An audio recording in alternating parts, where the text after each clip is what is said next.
जय भीम. मी दिदी अंजली भारती. काल जे दिल्लीला प्रकरण घडलं तर म्हणजे एक धक्कादायक आहे की एक ते विद्यार्थ्यांना त्यांना असं मारहाण केलं दिल्ली पोलिसनी की जसं कोणी आतंकवाद्याला मारत आहेत. विचार करा तुम्ही, शिक्षासाठी ते पोरं रोडवर उतरले आणि रोडवर इतकं मोठं आपल्या जीवाशी खेळले. तुम्ही विचार करा, तुम्ही नारा लावता बेटी बचाओ बेटी पढाओ आणि काल तिथं बेटीला दोन्ही हाताने झोडपे मारून कपडे फाटेपर्यंत मुलीला मारलं तिथं. म्हणजे किती मोठी धक्कादायक गोष्ट आहे, विचार करा तुम्ही. आणि मला असं वाटते की ह्या वेळेस ही कोण्या पक्षाची लढाई नाही, ही कुठल्या जेव्हा कोण्या अधिकाराची किंवा कोण्या जातीची इथं लढाई होते. आरक्षण जेव्हा उपोषणाला बसल्या जातो, जेव्हा कोण्या जातीचं उपोषण असते तेव्हा लगेच तिथं सरकार पोहोचतात आणि त्यांचं उपोषण सुटते. आता मी नाव घेतलंय पण बऱ्याच ठिकाणी असं झालेलं आहे. पण विचार करा तुम्ही, आमच्या देशामध्ये एका म्हणजे शिक्षणासाठी रोडवर रस्त्यावर उतरले, पण 20 दिवसापासून आमचे सोनम सर अंशनवर बसले. त्यांना असं उचलून नेलं जसं का मुर्दा उचलून नेतो सफेद कपड्यामध्ये.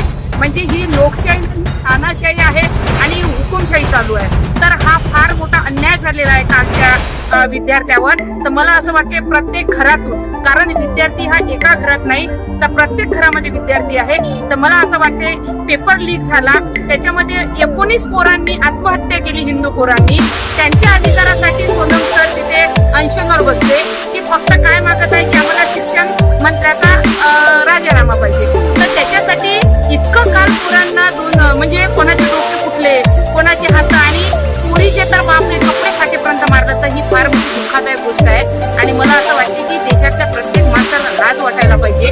हे जे काल झालं हे फार वाईट गोष्ट झाली आणि याच्यासाठी प्रत्येक घरातल्या प्रत्येक आईनं, प्रत्येक वडिलांना तिथं उभं राहायला पाहिजे की जे होतं आणि ही लढाई थांबली नाही पाहिजे. आता मी सगळ्या पक्षाला म्हणते, जर तुम्ही तिथे एक त्यांना समज द्यायला किंवा त्यांना प्रेरणा देण्यासाठी जर येत असेल तिथं, मग काँग्रेस असो काही दुसरे पक्ष असो, तर आता कुठे जाऊन मिळेल. तुम्ही एकटी येऊन काय करता? तुमचा ताफा आणा ना तिथे, दाखवा ना तिथे तुम्ही. जर राहुल गांधी तिथे येत असेल तर राहुल गांधीने आपले 10 खासदार बोलवावं, 10 खासदाराचं तिथं ताफा बोलवावं. तर हे तर असं काही झालं नाही. तुम्ही एकटे आले तिथं, जर ताफानं आले असते तर दिल्ली पोलिसवाल्याची अधिकार हिंमत झाली तिथं हात लावायची.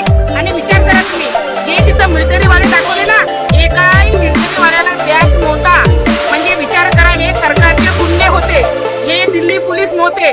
मी पूर्ण व्हिडिओ मध्ये बघितले, ज्यांनी तिथं लाठीचार्ज केला, ज्यांनी तिथं आसू गोळे फेकले, जे लोकांचे हात जळले. विचार करा, कोण्या पोरीच्या तोंडावरही पडलं असेल, कोणी मेले जरी असेल तर त्यांनी कोणाला दाखवलं नाही काल काय झालं म्हणून. मग आमचा अभिजित दादा दिपके असेल, त्यांनी बिचाऱ्यांनी जो प्राणपणाला लावून विद्यार्थीसाठी तो लढत आहे. तर मला असं वाटतं देशाच्या प्रत्येक आईनं, प्रत्येक वडिलांनं त्या पोराच्या मागे उभं राहायला पाहिजे आणि त्यांना सपोर्ट करायला पाहिजे, मला असं वाटते. आणि एक महत्वाचा विषय आहे की इतकं सारं होऊन सुद्धा प्रधानमंत्र्याची काही प्रतिक्रिया नाही, त्याबद्दल तुमचं काय मत आहे? ते प्रतिक्रिया कशी देतील? ते म्हणतात ना, एकीकडे देवेंद्र, एकीकडे नरेंद्र, एकीकडे धर्मेंद्र.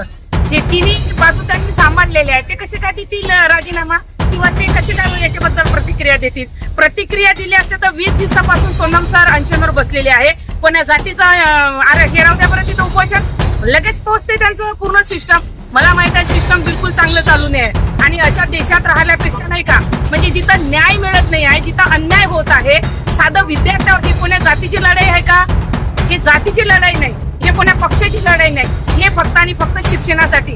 आणि आमच्या देशामध्ये शिक्षणासाठी जर आम्हाला लढाई करावं लागत असेल तर मला असं वाटतं याच्यापेक्षा कुठलंही दुर्दैव नाही.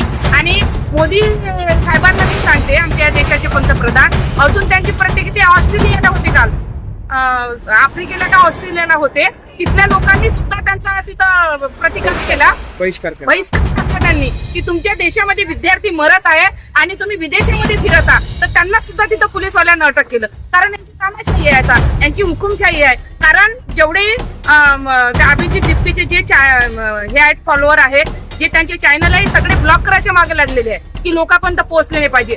तर मला असं वाटते अंधभक्तांना मला सांगायचं आहे की ही लढाई कोण्या पक्षाची नाही, ही प्रत्येक आईच्या लेकराची लढाई आहे.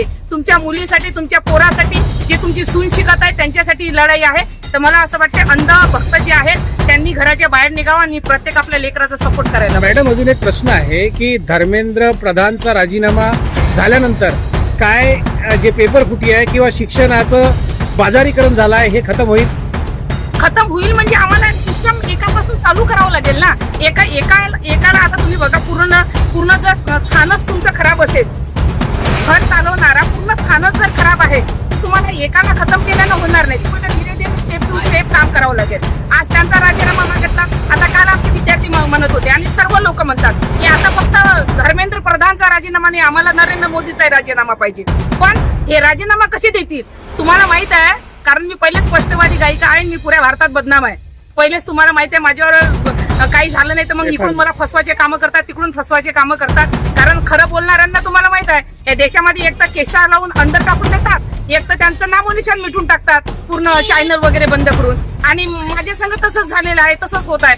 म्हणून आता मला असं वाटते की तुम्हाला जर सिस्टम चांगलं करायचं असेल तर सुरुवात करावं लागेल ना. आम्हाला एकाचा राजीनामा मागितला, उद्याचा आम्ही दुसऱ्याचा, तेव्हा कधी आम्हाला न्याय मिळेल ना. आणि न्याय कुठे मिळत आहे? कालचं तुम्ही तर बघितलं असेल ना, काल काय झालं म्हणून. ते बघून अक्षरशः रडले मीच नाही तर पूर्ण भारतातले लोक रडत आहेत. पण तरी नरेंद्र मोदी साहेबांना ह्या गोष्टीचं काही नाही, कारण त्यांना लेकरं थोडी आहे, त्यांना मुलं थोडी आहे, त्यांना गम लागेल. जे पैदा करतात ना त्यांच्या इथं लागेल. त्यांनी कुठं पैदा केलं, त्यांना कुठं समजेल की जेव्हा पोरीवर 2-2 हाताचे झोडपे बसत आहेत, पोरीचे लेंगे फाटत आहेत, पॅन्ट खाली घसरत आहेत, त्यांना काय इज्जतचा प्रश्न पडला? त्यांच्या पोटी जर एखादी कन्या असती किंवा एखादा सुपुत्र असता आणि जेव्हा त्या सुपुत्राचं डोकं फुटलं असतं तेव्हा मला असं वाटतं नरेंद्र मोदी साहेबांना कळलं असतं की खरंच बा लेकरांचा दर्द काय असतो म्हणून. आता कशी त्यांची प्रतिक्रिया येईल? मॅडम, तुम्ही एक गायिका आहात आणि गायिकेच्या माध्यमातून देशाच्या जनतेला काय संदेश द्याल? काय संदेश आहे माझा? हा संदेश आहे सगळ्यांनी जागृत व्हावं आणि जागृत होऊन आपला अभिजित दिपके असेल, आमचे सोनम सर असेल, ते आमच्या लेकराच्या अधिकारासाठी हक्कासाठी लढत आहे, त्यांचा सर्वांनी सपोर्ट करावं. आता माझं खूप पुराणं गाणं आहे, भारत देशा ही कसली तुझी शान, तुझ्या शासनात झाली सारी घाण. तर ह्या शासनमध्ये सर्व घाण झालेली आहे आणि ते घाण साफ करण्यासाठी जुना कुठलाही पक्ष साफ करणार नाही.